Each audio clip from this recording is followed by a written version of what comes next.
ঘূর্ণিঝড়ের কাঁটা নামতেই আস্তে আস্তে আবারও শীত ফিরে এলো।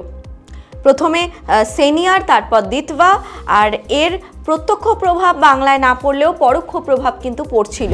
ফলে এই যে শীতের আমেজ নভেম্বর পেরিয়ে যাওয়ার পরও কিন্তু অনুভূত হচ্ছিল না।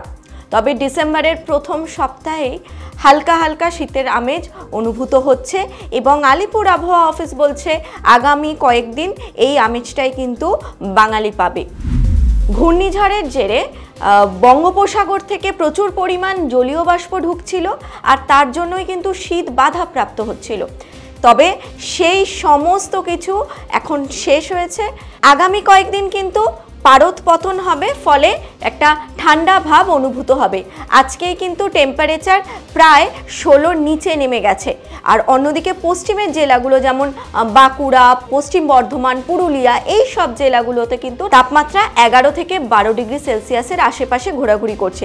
আগামী কয়েকদিন টেম্পারেচার কিন্তু এমনই থাকবে বলে জানাচ্ছে আলিপুর আবহাওয়া অফিস।